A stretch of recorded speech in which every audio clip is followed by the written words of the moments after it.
Donc on poursuit cette matinée avec une table ronde qui réunit différentes lectrices et formatrices de plusieurs associations qui viennent de différents endroits du territoire national.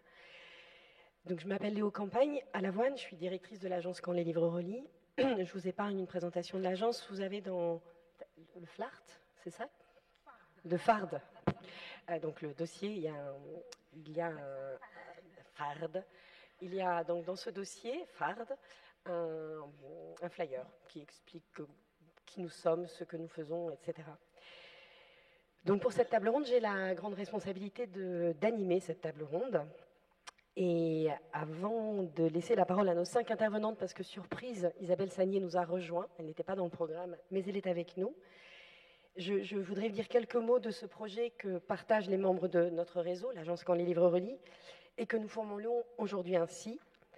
Mettre en commun les efforts, les énergies des personnes, des associations ou autres structures désireuses de mener des actions croisées et de faire valoir ces mêmes actions en faveur de l'expérience littéraire dès le plus jeune âge.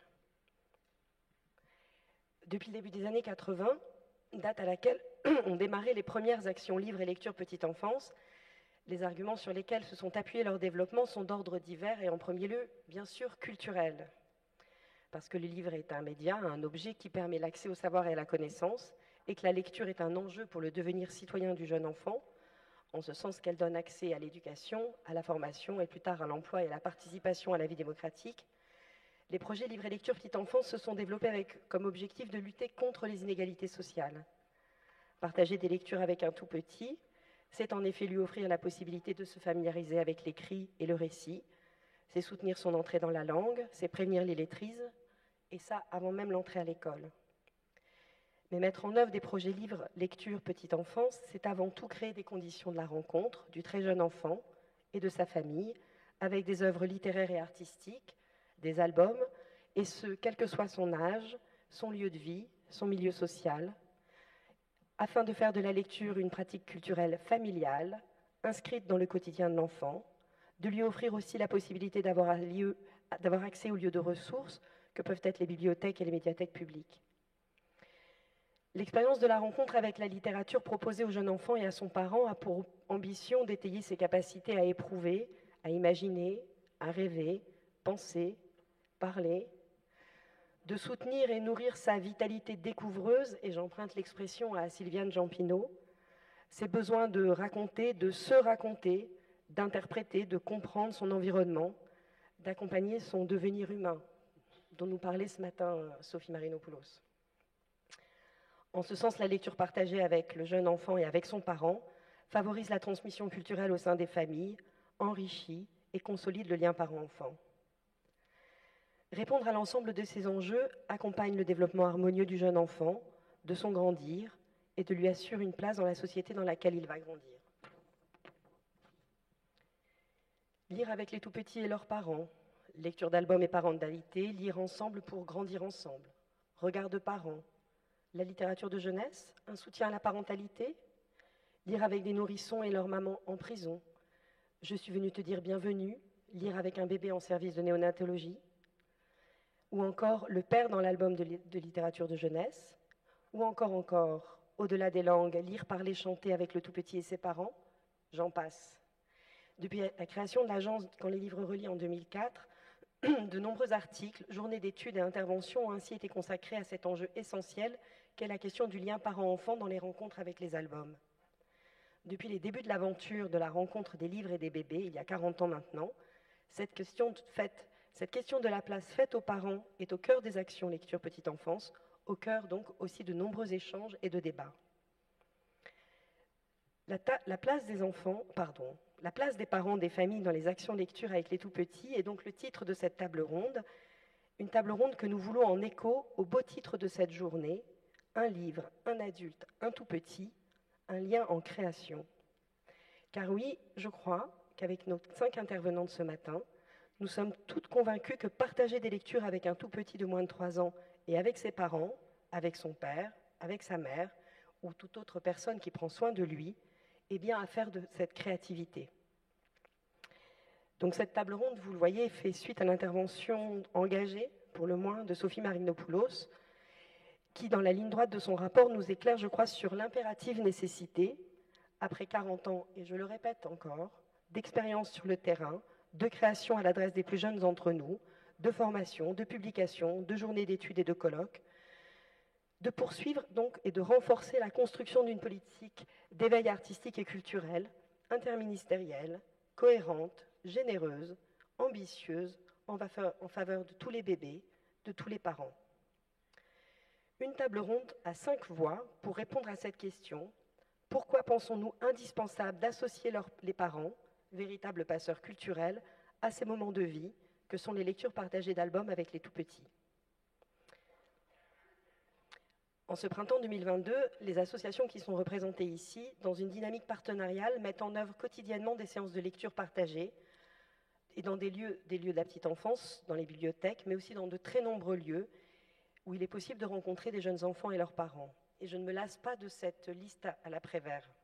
Salle d'attente de centres de protection maternelle et infantile, pouponnières, écoles maternelles, centres de loisirs, centres sociaux, hôpitaux, maternités, aires d'accueil des gens du voyage, lieux de détention, lieux de distribution alimentaire, foyers d'urgence, centres d'accueil des demandeurs d'asile, bas d'immeubles, parcs, places, bords de mer. C'est donc en lien avec les projets de terrain spécifiques que chacune présentera ce matin, en lien également avec leurs pratiques professionnelles, que nous allons avec elles explorer cet enjeu que représente, comment le dire un peu sérieusement, l'association, l'implication, l'invitation, l'accueil des parents dans les projets livres et lectures. Et cela donc en partageant avec vous les questions qui sous-tendent et accompagnent la mise en œuvre de ces rencontres entre un bébé, son parent et un livre, et répondant encore une fois à cette autre question, oui, mais comment faire? Oui, comment créer les conditions de cette rencontre d'un tout petit et son parent avec la littérature, avec la lecture? Je crois que l'objectif aussi de cette table ronde, c'est vous donner à penser ces rencontres avec les bébés, les albums et les parents, vous inviter à partager vos expériences, et enfin, vous donner envie de poursuivre ce travail avec les bébés et les parents que vous rencontrez et que vous accompagnez au quotidien. Cette table ronde va se dérouler en 3 temps. On va d'abord faire un premier petit tour de table, afin que chacune d'entre elles puisse présenter l'association dans laquelle elle travaille, son terrain d'aventure, et ce sera aussi l'occasion pour elle de partager avec vous quelle place occupe cette question des parents, ou plutôt le lien parent-enfant dans le projet associatif. Puis chacune, à tour de rôle, présentera 1 ou 2 projets, lieux spécifiques, où les lectures d'albums se font en présence et en lien avec les parents.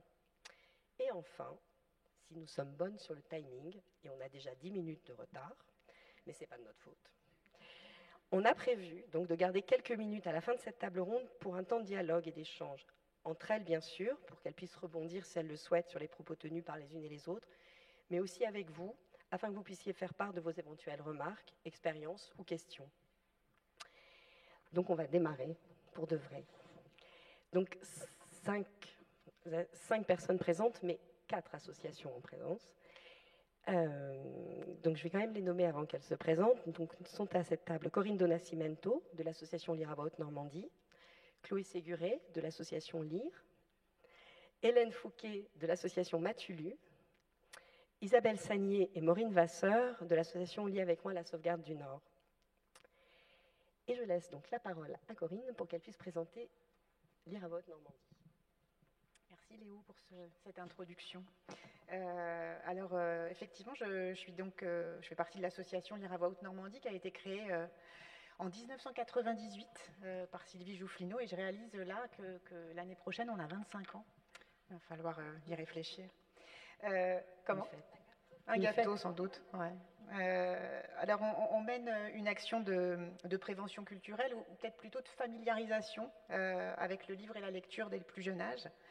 Et comme son nom l'indique, on est principalement basé en Normandie, donc, et on accompagne notamment depuis plusieurs années le projet Petite Enfance de la BDP du Calvados. Donc j'ai repéré là des gens que je connais dans la salle, ravie de vous retrouver pour cette belle journée.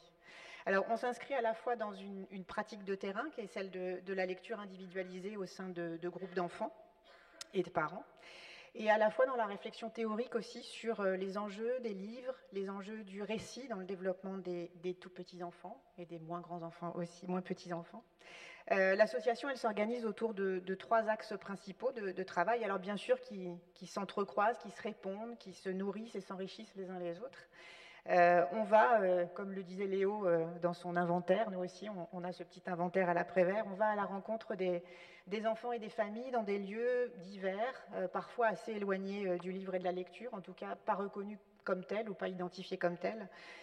Donc également PMI, centre socioculturel, école, crèche, aire d'accueil des gens du voyage, des squares. Alors nous, on a la plage aussi, hein. Et on propose des lectures individualisées.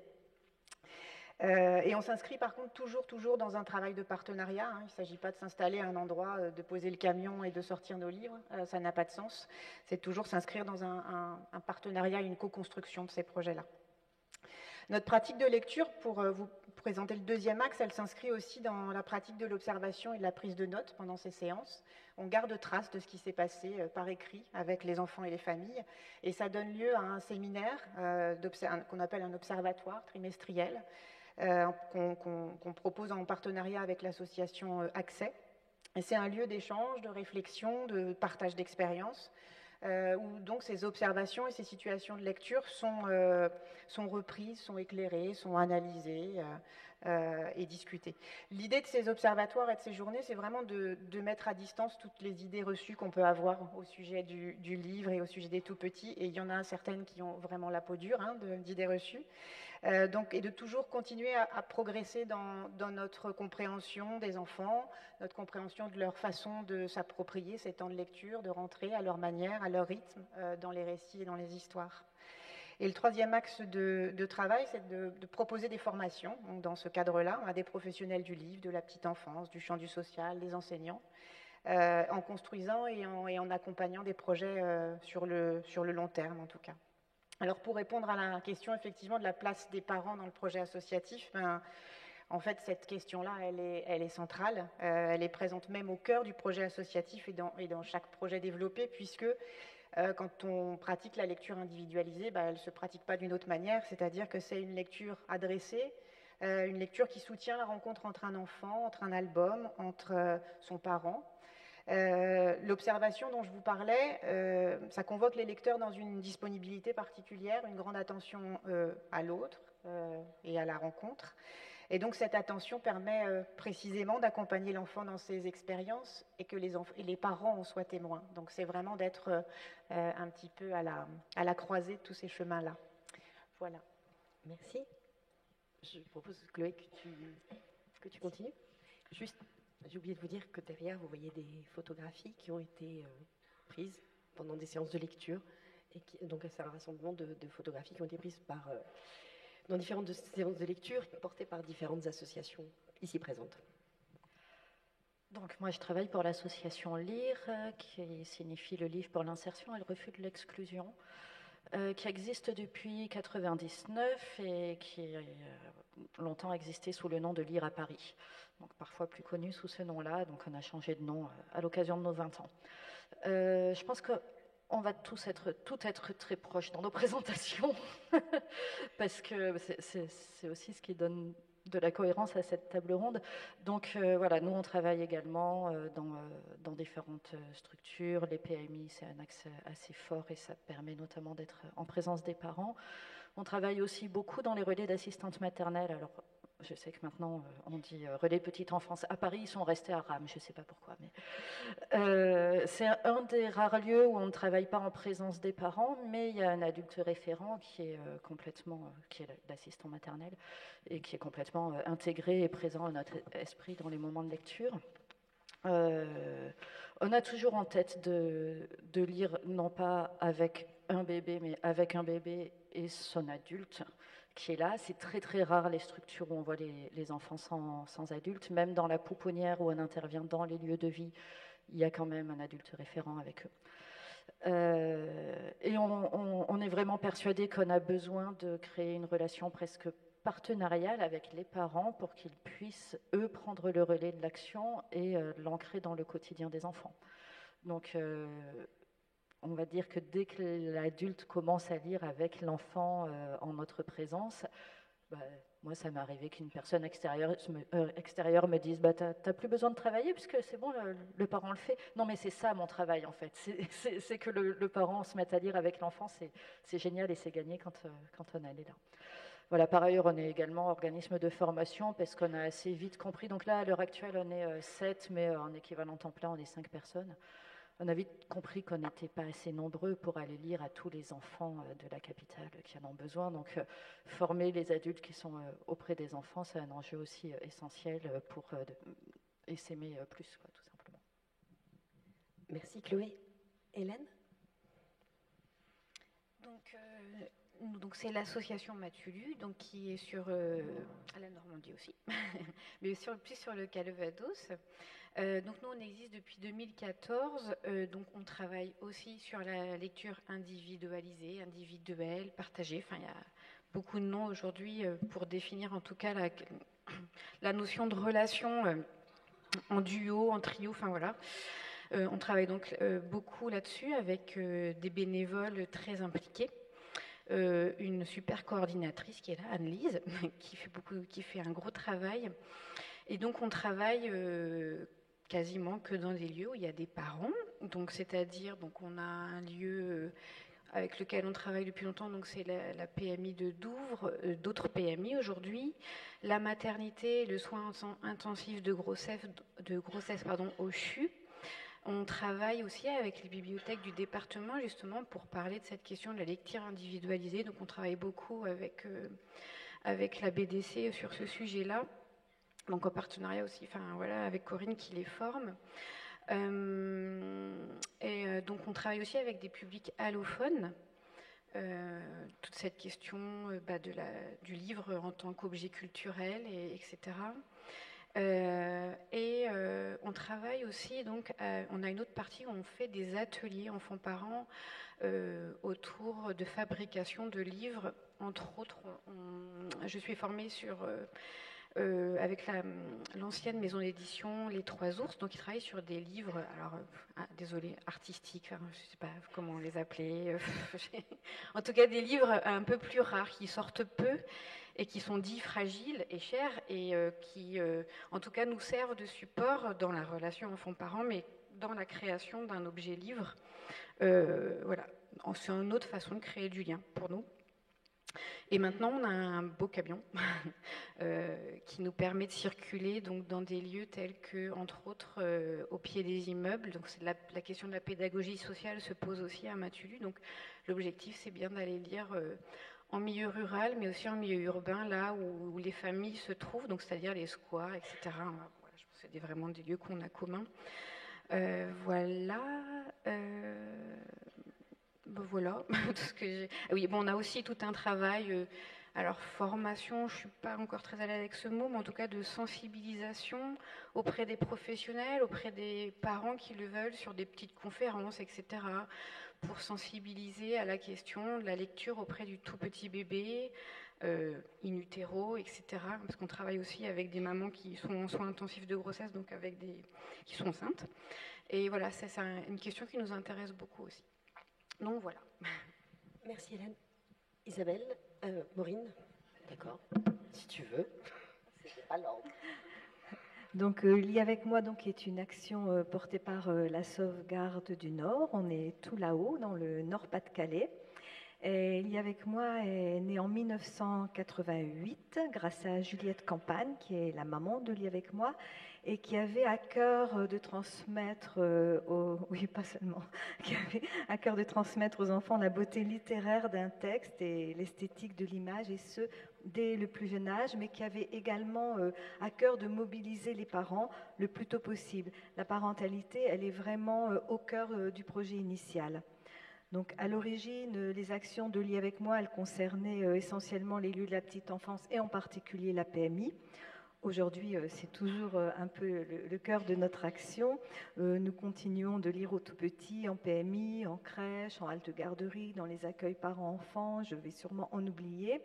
Et les écoles maternelles, mais notre public s'est vraiment étendu avec des interventions dans les écoles primaires, les collèges, les lycées professionnels, les structures spécialisées, les pouponnières, IME, CAMS, les centres de formation, je fais l'inventaire aussi, les centres pénitentiaires, les foyers des personnes âgées, les hôpitaux, enfin voilà, les plages aussi, on a des plages. Oui, il fait un peu froid, mais on y va quand même. Et à chaque fois que c'est possible, bien sûr, nous associons les parents à nos séances de lecture. Nous faisons également des formations, des groupes de travail. On essaie quand même de réfléchir un petit peu à ce qu'on fait. Voilà. Merci, Corinne. Donc, Isabelle Sagnier également.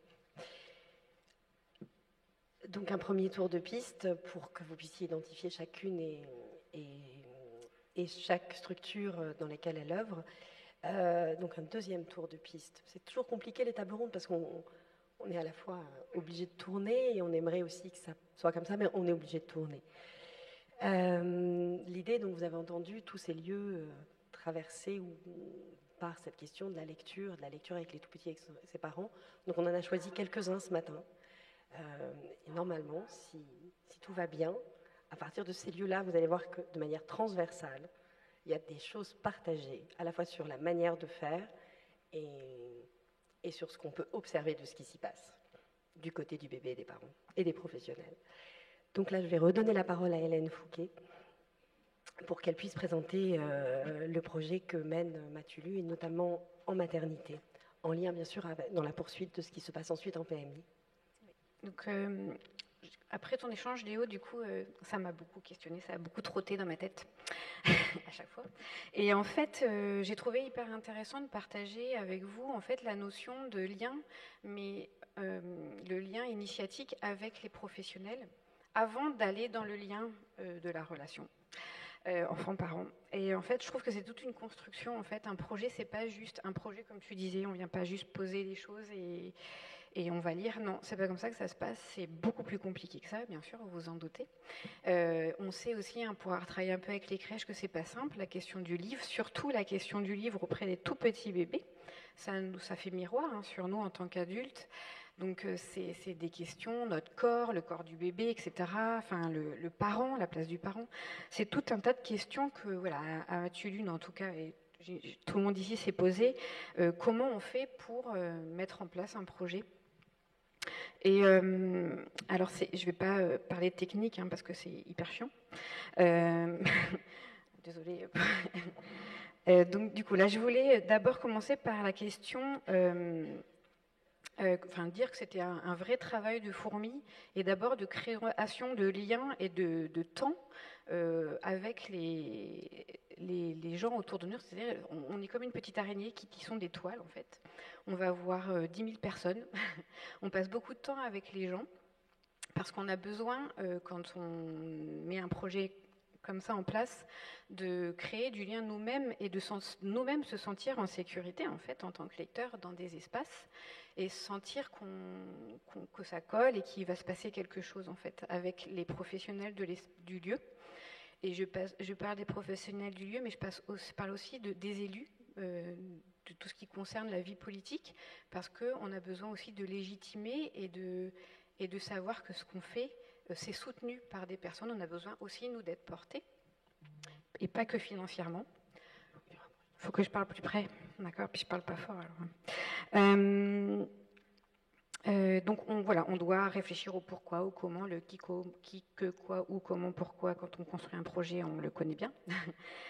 Ensuite, il y a la question des personnes qui peuvent aller lire ou pas dans tel lieu, parce que ça peut poser des problèmes pour certains lecteurs d'aller dans certains lieux. Je pense en pédiatrie, par exemple, quand on a été en pédiatrie, il y avait une personne qui ne se sentait pas capable parce qu'elle avait elle-même vécu des choses difficiles dans ce service. Donc voilà.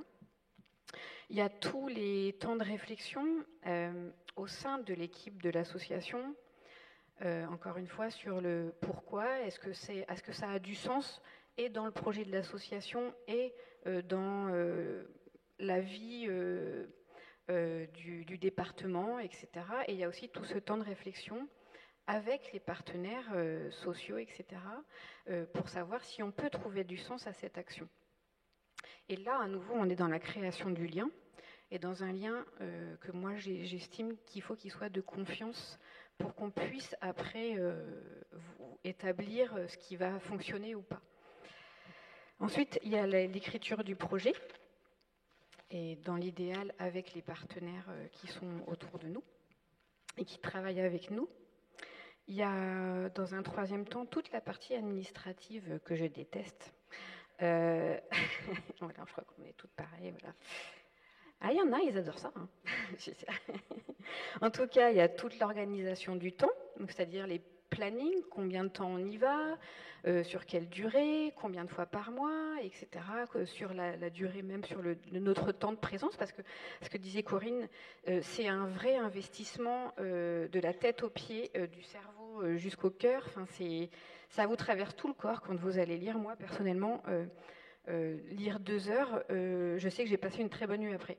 C'est un vrai investissement psychique, physique. Parfois, on lit dans des positions où il faut être souple. Hein. Et il faut aussi se remettre en question pendant ce temps-là, parce qu'il y a des enfants, ils partent loin de vous pendant que vous êtes en train de lire. Ou, enfin, voilà, il y a des bébés qui se mettent à pleurer. Enfin, tout ça, c'est hyper introspectif, mais c'est là et c'est pas juste facile. C'est compliqué. C'est pas pour décourager. Hein. C'est juste, c'est complètement faisable, mais je repense aux premières fois où j'ai lu il y a 15 ans, où je me suis posé toutes ces questions et où c'était hyper difficile et où j'étais très contente de me former, etc., justement pour avoir des réponses. Il y a toute la question du financement du projet, parce que parfois ça peut pas se faire, parce que des fois il n'y a pas de sous. Parce que c'est bien de travailler bénévolement, mais ça peut pas perdurer. La question des partenariats. Et après, donc, nous, ici dans le Calvados, on a une chance incroyable, c'est qu'on est hyper soutenu dans toutes les démarches qu'on fait, encore une fois par la BDC. Je leur dis tout le temps merci, mais parce qu'elles le méritent. Je dis tout le temps merci aussi à ma coordinatrice, enfin la coordinatrice de l'association, parce que merci. Et aussi aux élus, etc. Parce que, et je pense à Hérouville, hein, je pense à la bibliothèque aussi d'Hérouville, qui partagent avec nous des projets comme la maternité, et je sais à quel point c'est pas simple pour eux d'aller dans ces lieux-là. Donc voilà, je sais pas combien de temps il me reste.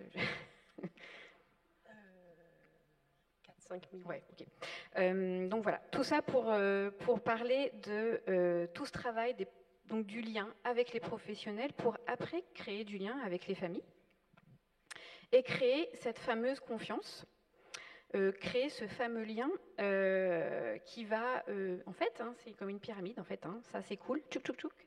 S'il n'y a pas la confiance en haut, il y a peu de chances qu'il y ait la confiance en bas. Donc c'est hyper chouette à vivre parce qu'on apprend à connaître les gens et surtout on rencontre les gens qui ont envie de faire ces choses-là avec nous. Et ça, moi, personnellement, je trouve ça très émouvant d'emmener les gens là-dedans. Et il y a aussi la question donc, de la première rencontre avec les professionnels. Je pense au cadre de santé de la maternité, par exemple. C'était un gros truc. Et en fait, on a un peu un tic à Matulu. Je ne sais pas si les autres le font, mais quand on va rencontrer des partenaires, la première chose qu'on fait, c'est on leur lit un livre, en fait. Et moi, je leur lis particulièrement un livre qui s'appelle Petit arbre de Kasumi Komagata. Et je trouve que ça ancre, en fait. Et ça m'est déjà arrivé de parler devant des gens en costard-cravate. C'est bizarre hein, comme sensation, et en fait de les emmener dans ces lectures avec nous, et c'est vraiment la lecture du livre qui va les amener vers nous en fait, et qui va créer ce lien entre eux et nous quoi. Et donc voilà, je voulais parler de ça, et aussi des temps de formation, et je pense que ça on sera toutes d'accord, qui va permettre de créer le lien et le sens que va porter nos projets auprès des familles ensuite. Et du coup voilà, je voulais faire donc une petite un petit topo sur cette question de l'amont et de la création du lien avec en amont de ce qui va se passer, pour après parler en fait de 2 observations, parce qu'on travaille beaucoup en effet sur l'observation, on écrit aussi beaucoup, et je voulais vous parler du lien qu'on tisse à chaque étape pour aller vers les familles et pour qu'après on aille des familles jusqu'à la relation enfant-parent. Alors, la création du lien, elle se fait pas qu'à travers le livre, hein, elle se fait par mille choses pendant la grossesse, etc. Mais voilà, moi, je voulais vous parler des temps en maternité qui sont pas faciles, hein, qui nous demandent beaucoup de temps de réflexion. C'est un lien à un moment très fugace, hein, ça dure quelques minutes. Et ça demande beaucoup de réflexion avant d'y aller, de comment on y rentre, le travail avec les professionnels. Je ne vais pas vous refaire tout le topo, mais c'est ce qui se passe entre autres en maternité, de comment on frappe pour ne pas rentrer et s'incruster dans l'intimité de ce moment très spécifique qui est la naissance d'un bébé et la naissance d'être parent. Donc on rentre, on ne rentre pas dans la chambre, on ouvre juste la porte et on demande s'ils sont OK. On a une petite plaquette, les pros mettent une petite plaquette sur le plateau le matin et comme ça les parents sont au courant qu'on va passer. Et là donc j'ai mis que c'était un lien fugace avec nous, lecteurs, mais que c'était une sorte d'encre pour toute la vie. Et donc je voulais vous parler d'un papa que j'ai rencontré une fois. Donc je suis rentrée, donc la maman voulait absolument qu'on lise des histoires à son bébé. Et le papa voulait pas du tout, ça l'intéressait pas du tout, il comprenait pas pourquoi on venait lire à un bébé, enfin voilà, vraiment, il y avait un rejet très fort, il me l'a vraiment signifié, je dis ok, pas de problème, moi voilà, votre femme veut, donc je vais me rapprocher de votre femme et de votre bébé, si vous êtes ok, il était ok, il s'est mis tout au fond de la chambre, très très loin. Et la maman a choisi, donc on propose au bébé parfois le bébé regarde, hein, on ne sait pas ce qui se passe dans la tête de bébé, mais en tout cas certains bébés regardent certains livres. Là c'est la maman qui a choisi le livre Chez un père crocodile de Malika Doré. Et bon, elle était coquine cette maman, mais elle a bien fait. Mais je prends ce livre non pas par hasard parce que ça arrive souvent. Hein. Et en fait, première lecture, le papa quand même il écoutait. Ensuite, est-ce que vous voulez que je continue de vous lire la maman et le papa? Oui, ok. Alors je lis La Noisette. Donc c'est un beau pop-up, un très joli pop-up. Et là, je vois le papa rapprocher sa chaise. Et là, il commence à s'intéresser beaucoup parce que La Noisette, c'est très particulier hein, comme livre. C'est poétique et en même temps c'est très visuel. Et donc je demande est-ce que vous voulez parce que c'est fatigant pour les bébés et pour les parents ces temps de lecture, donc je leur demande s'ils veulent qu'on lise le 3e livre et là le papa me dit oui. Je veux que vous me lisiez le 3e livre. Et là, donc je lui lis, je ne sais plus ce que c'était, comme 3e livre. Et là, une grande discussion s'est mise en place avec ce papa qui n'aurait jamais cru lui ressentir. En fait, on touche à quelque chose de très régressif hein, chez les parents. On ne touche pas que le bébé. Moi, je trouve qu'on touche beaucoup les parents dans ces temps de lecture. Et moi, je lis beaucoup aux parents que aux parents.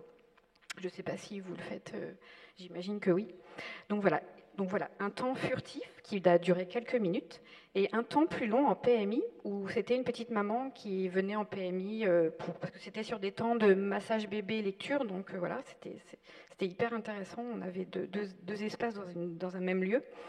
Et en fait, une petite maman qui venait avec sa petite fille qui avait 5-6 mois et au tout début, c'était une maman très éloignée du livre, donc on était au sol avec les tapis, sa petite fille qui bougeait, etc. Je lisais des histoires à cette petite fille qui était très intéressée par les livres, qui les mangeait, enfin vraiment, elle faisait corps avec les livres, c'était fascinant à observer.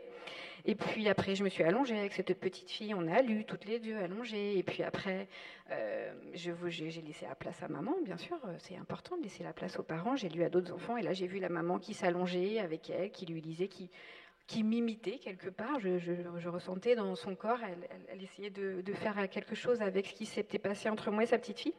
Et en fait, un jour, je lui ai proposé une lecture et elle m'a dit oui. Et donc je lui ai lu une histoire. Et en fait, cette maman, ça a duré, je dirais 8 mois, où cette maman, elle venait en fait, elle venait plus pour les massages, elle venait pour la lecture. Et à la toute fin, elle m'a dit, écoutez, j'ai enlevé tous les magazines que j'avais sous la télé et j'ai acheté des livres à ma fille. Alors que moi, quand j'étais petite, je n'aimais pas lire, je détestais lire, c'était l'école, enfin, on a toutes ces discussions avec les familles. Et voilà, et cette maman, voilà, elle avait tellement aimé ces temps et tellement compris ce qui se passait entre elle et sa fille et pour sa fille qu'elle avait fait tout ce travail. Voilà. Donc voilà, c'était ma petite fin. Merci beaucoup Hélène et d'avoir respecté le temps, ce qui va être l'enjeu de cette matinée. C'est Maureen qui va poursuivre cet échange. Donc vous voyez bien, on va avancer d'assaut en assaut, d'expérience, de projet en projet. Et là donc Maureen, au sujet notamment des lectures en En PMI, oui, justement, je vais prendre la suite justement d'Hélène en parlant des PMI. Donc c'est bien d'avoir parlé de tout ce qui se passe avant. Donc on va imaginer que tout ça s'est fait, on a fait les dossiers de financement, on a vu les partenaires, etc. Et hop, ça y est, on peut aller en PMI. Et ce sont des interventions vraiment tout à fait particulières parce que ce sont des lieux où on ne nous attend pas forcément. Les parents sont là avec leur bébé pour voir le médecin, pour voir la puéricultrice, mais certainement pas une lectrice et des livres. Et ce que nous recherchons, c'est vraiment d'aller à la rencontre des parents là où ils sont et d'essayer d'ancrer la lecture dans leur quotidien. Montrer que le livre, c'est pas réservé à la bibliothèque, c'est pas réservé à l'école, mais on peut également trouver des livres à la PMI, plein de livres. Des livres qui se lisent, des livres qui se chuchotent, des livres qui se chantent, qui se dansent aussi parfois, des livres qui se mâchouillent et qui se dévorent, des livres doudous qu'on peut câliner, des livres poupées qu'on promène dans une poussette, des livres chapeaux, des livres piles, des livres tours qui se cassent la figure, il y en a partout, et des livres aussi sages comme des images qui racontent des histoires. Et ce qui est au cœur de ces interventions, et on en a parlé depuis ce matin déjà avec Sophie Marinopoulos, mais aussi avec Hélène, ce sont les rencontres, des rencontres entre les parents, les bébés, les livres. Et comme toutes les rencontres, ces rencontres, ça signifie écoute, ça signifie partage, ça signifie respect, échange, et du changement aussi, parce que quand il y a rencontre, souvent ça bouleverse. Alors moi, ce dont je vais essayer de vous parler là, c'est de ce que j'observe de ces rencontres, de comment je vais vers ces rencontres et de ce que j'observe des changements. Or, comme toutes les rencontres, et ce matin, Sophie Marinopoulos a prononcé le mot aussi, c'est qu'il y a un temps d'apprivoisement, de reconnaissance de l'autre avant que la confiance s'installe. Qu'est-ce que signifie apprivoiser, dit le petit prince. C'est une chose trop oubliée, dit le renard. Ça signifie créer des liens. Et pour créer des liens, il faut du temps. On a parlé beaucoup de temps parce qu'il y a des étapes. Et lorsque je vais à la rencontre des familles, j'essaie d'aller à petits pas, à pas de souris ou à pas de loup, et de ne pas être intrusive parce que c'est vrai que les parents, ils sont pas là, ils sont pas venus pour venir me voir, comme je le disais, et je ne sais pas comment je vais être perçue. Est-ce que je vais être la cerise sur le gâteau ou est-ce que je vais être le cheveu dans la soupe? Je ne sais pas encore. Et quelquefois, on vit, enfin je vis, mais vous aussi certainement, des frustrations parce qu'il y a des refus de lecture. Je me souviens d'une fois assez violente quand même, c'était en PMI, il y avait beaucoup de monde, j'étais en train de lire déjà à des enfants et à leurs parents, et il y a deux jeunes couples qui sont entrés avec chaque couple une poussette et un bébé dans la poussette.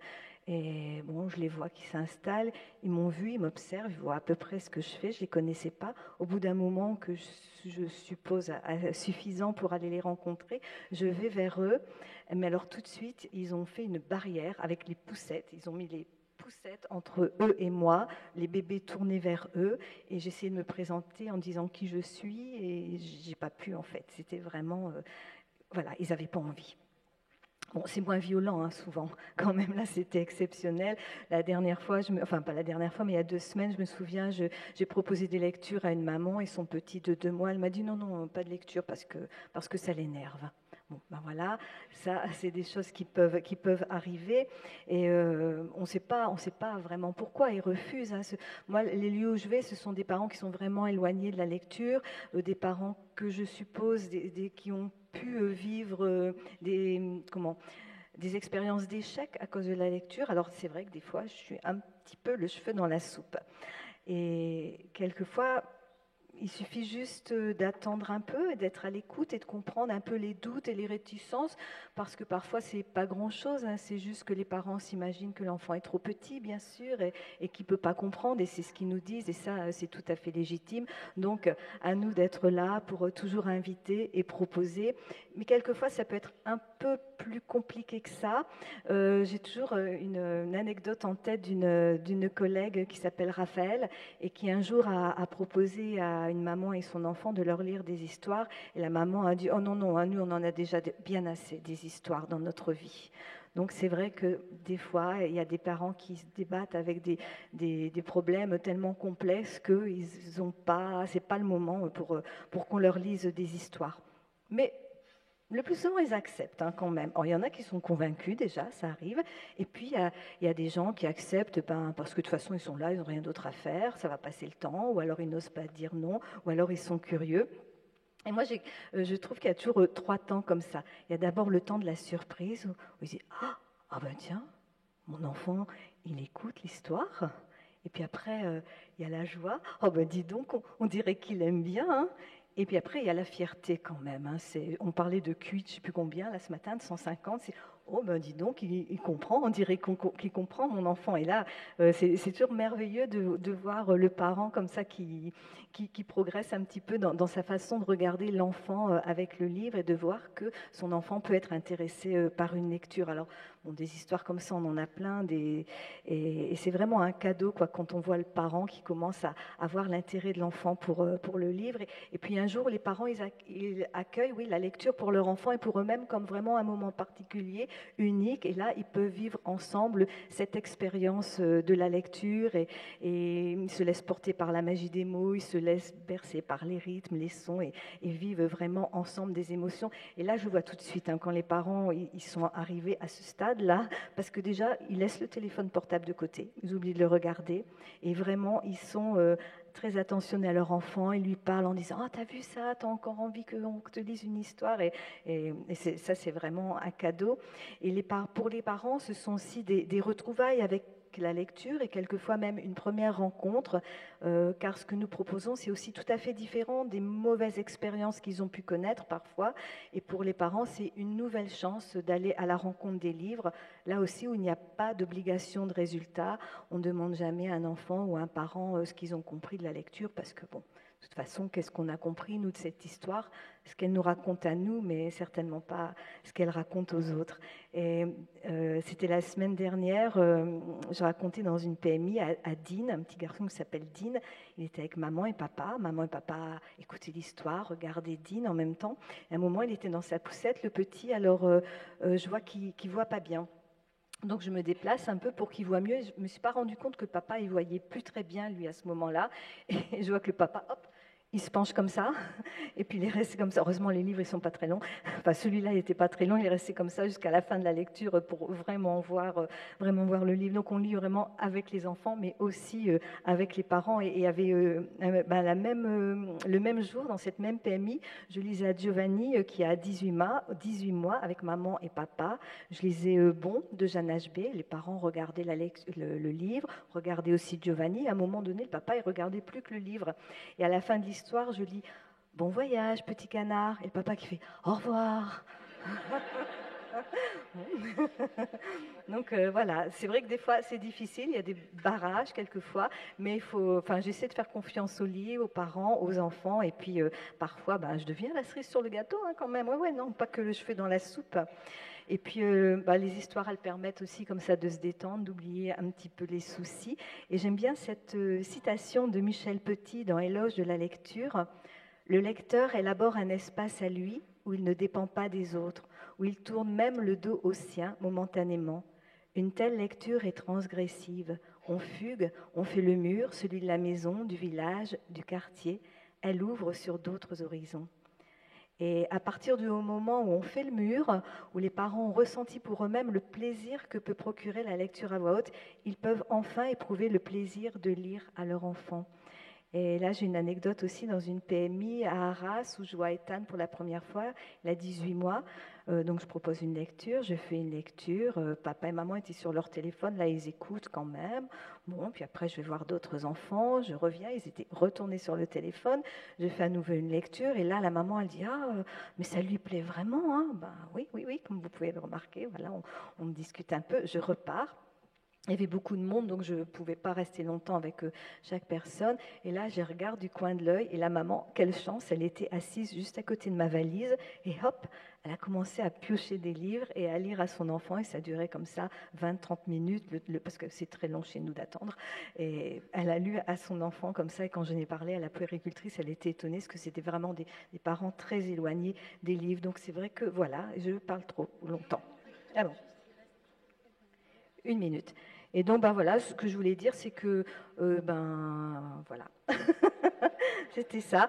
Et tout ce travail, il se fait petit à petit et il est extrêmement important parce que le parent, c'est vraiment le partenaire indispensable à l'ancrage des livres et des histoires dans le quotidien de l'enfant. Et il est aussi important que l'enfant ressente un lien entre ces propositions que nous lui faisons et le milieu familial. Et je peux dire encore une petite citation, j'aime bien les citations, de Ebelio Cabrero Parra, parce que je l'adore. Le livre que nous prenons dans nos mains est une espèce d'écho du livre que nous portons en nous. Et ça, je trouve génial. Et juste une anecdote pour ça, parce que c'était il n'y a pas longtemps aussi, Evan, 13 mois, avec sa maman. Et maman, elle dit, oh là là, il ne va pas écouter parce qu'il est très énervé, tout ça. Ouais, j'ai vu, mais c'est pas grave. Elle le prend sur lui et je lis, comment ça s'appelle, j'ai noté, 5 dans le lit de Marie-France Pincé. Il est contre maman, il écoute une histoire, je vais vite, puis 2, puis 3.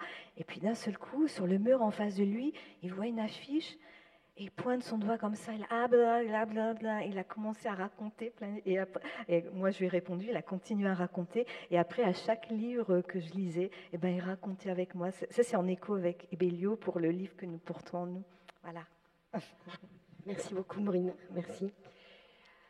Donc, ce tour de table se poursuit et on retrouve Chloé à Paris. Dans les lectures au salon de visite dans les pouponnières de la ville de Paris. Oui, alors ça, là, je repense à ce qu'Hélène a dit tout à l'heure. On ne sait pas toujours. Enfin, il y a des lieux où on n'a pas envie de travailler. Ça peut être difficile pour certaines personnes de travailler dans certains lieux. Voilà, c'était plutôt ça. Par exemple, nous, j'ai une collègue qui lit à l'hôpital au Kremlin-Bicêtre auprès d'enfants atteints de leucémie. Et quand on m'a posé la question, est-ce que tu pourrais le faire, je ne sais pas si je pourrais le faire. Je pense que c'est quand on y va qu'on sait. Et ça s'est passé un peu comme ça pour la pouponnière aussi. Je travaillais dans cette pouponnière, donc un foyer de l'enfance. Les enfants sont là suite à l'intervention d'un juge. Ils ont été placés. Et je travaillais dans les lieux de vie de ces enfants. Et on m'a demandé si je pouvais travailler au salon de visite, c'est-à-dire auprès des parents qui se sont vus retirer la garde de leur enfant, mais qui ont le droit de venir le voir à raison d'1 fois par semaine, pendant 2 heures. Et je ne savais pas si j'en serais capable. Donc j'ai dit, on va voir. Et je ne savais pas, parce que notamment, je ne savais pas si je serais capable de garder ma capacité d'empathie et de sympathie pour les parents. Et je pense qu'il faut avoir de l'empathie et de la sympathie pour les parents, quelle que soit la situation. Mais là, parce que sans connaître l'histoire, je sais que si l'enfant est là, c'est que les parents ont été défaillants. Je ne sais pas à quel point, je ne sais pas pourquoi. Il y a des visites, ce qu'on appelle des visites libres, donc les parents peuvent rester 2 heures avec leurs enfants et éventuellement même l'amener au square. Et ce qu'on appelle des visites médiatisées, donc où ils doivent rester en présence d'un professionnel. Donc moi, j'intervenais dans les 2. Et je trouvais que c'était une structure qui était lourde. Donc il y avait cette question de comment moi je vais me comporter avec ces parents. Et puis il y avait cette question du tiers que je ne voulais surtout pas séparateur dans ce moment où ils sont déjà séparés au quotidien. Et comment moi j'allais trouver ma place dans cette relation qui ne les sépare pas, qui fasse du lien, que le livre et moi on puisse servir de trait d'union là-dedans. J'avais peur que ce soit un endroit compliqué et délicat. Alors c'est un endroit compliqué et délicat, ça, je ne vous le cache pas, où l'observation prend toute son importance et où les modes d'entrée en communication ce temps d'approche où on regarde et où on essaye de voir le bon moment pour venir, c'est important. Alors concrètement, comment ça se passe? C'est un espace, il y a un grand salon avec des canapés, des tapis pour les bébés, un coin jeu symbolique, dinette et tout ça. Et autour de ce salon, il y a ce qu'ils appellent les petits salons, 4 petites pièces. Et les parents ont le choix de s'isoler dans un des petits salons ou de rester dans le grand salon ou de circuler entre les deux. Dans les petits salons, il y a une petite table basse, il y a un tapis, il y a quelques jouets, et il y a un coin salle de bain échange, donc les parents peuvent donner le bain à leurs enfants, ce qui est quand même une fonction parentale importante, donc souvent ils ont envie de le faire. Et à l'heure où j'interviens, c'est l'heure du goûter et à nourrir l'enfant. C'est important aussi, donc il y a beaucoup de nourriture. Quand les parents arrivent, ils s'installent dans le grand salon. Moi, j'ai déjà installé des livres absolument partout. Et ils attendent qu'on aille chercher leur enfant. Et en général, c'est à ce moment-là que je vais les voir, que je me présente s'ils ne me connaissent pas encore et que je leur demande comment ça va, s'ils me connaissent déjà. Mais en fait, demander comment ça va, c'est déjà compliqué. C'est déjà... voilà, on peut déjà avoir tout de suite une réponse qui va nous mettre en difficulté, qui va les mettre en difficulté. Voilà. Donc, en tout cas, j'arrive, je les salue, je leur dis que je suis là, et j'essaye, puisque je les revois, j'interviens à raison d'une fois par mois. Eux viennent généralement une fois par semaine. J'essaye de montrer que j'ai eu une pensée pour leur enfant en disant votre enfant, la dernière fois, a aimé tel livre, j'en ai amené un autre du même auteur ou un autre sur le même sujet. Ils sont très sensibles à ça. Et j'essaye d'évaluer à ce moment-là si je vais pouvoir lire à l'enfant ou pas. Certains parents, ça m'arrive... alors, c'est le moment aussi où je lis aux parents. Oui, on lit pas que aux enfants, mais aux parents. Des fois, je dis j'ai ce livre-là, est-ce que vous voulez que je vous le raconte quand on le regarde ensemble? Et certains parents, à ce moment-là, me disent oui, moi, je vais dans le petit salon, mais venez par exemple, après le bain, ou venez... voilà, dans le temps de visite, donc là c'est bon, c'est gagné, j'ai déjà le mode d'emploi. D'autres c'est moins clair, d'autres vont rester dans le grand salon avec leurs enfants ou faire des allers-retours. Et des fois je m'interroge beaucoup sur est-ce que je peux y aller. Tu parlais tout à l'heure de comment on toque à la porte. Je me demande vraiment comment je dois toquer à la porte quand je prends la décision c'est-à-dire, il y a ceux qui vont dans le petit salon et qui laissent la porte ouverte, c'est déjà plus facile. Et puis, il y a ceux qui ferment. Et là, je me demande s'il faut que j'y aille ou pas, si ça va les aider, si ça va les déranger. J'essaye de voir... Des fois, je vois que ça aide parce que je vois des parents qui ont du mal à rentrer en communication et le livre me semble être une bouée de secours pour eux. C'est ça y est, je sais ce que je peux proposer à mon enfant. Oui, je vais lui lire. Donc là, c'est très facile.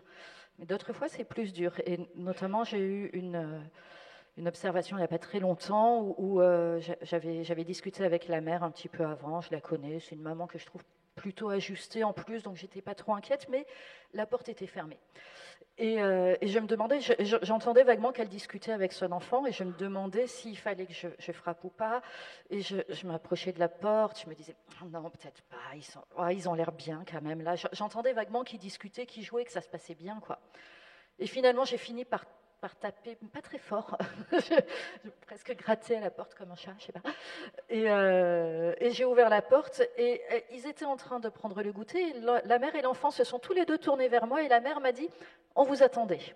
Alors, ils ne m'attendaient pas, ils n'étaient pas dans une situation d'attente, ils étaient dans une relation qui se passait très bien, mais elle me dit qu'elle m'attend. Et effectivement, j'ai lu quelques livres et surtout, après, elle a pris les livres pour continuer à les lire avec son enfant. Alors de temps en temps, il y a des parents aussi où quand j'arrive, quand ils rentrent dans la salle, dans le salon de visite, ils voient les livres, ils me cherchent du regard et ils me font « Ah, vous êtes là aujourd'hui !» Alors là, ça, c'est bien. ça, c'est formidable. Je sais que ça va très bien se passer. À l'inverse, il y en a où, quand ils arrivent, ils me voient, je sens un petit mouvement de recul, je sens que ça les gêne, et ceux-là, en général, je vais pas rentrer dans le salon de visite. Peut-être que je me trompe, d'ailleurs, mais je sais pas. J'enchaîne tout de suite sur un autre lieu. J'ai du temps encore un peu. Alors, j'avais un autre lieu dont j'avais envie de vous parler, qui est un centre d'hébergement d'urgence et de réinsertion sociale, dans lequel j'ai travaillé longtemps et il y a longtemps.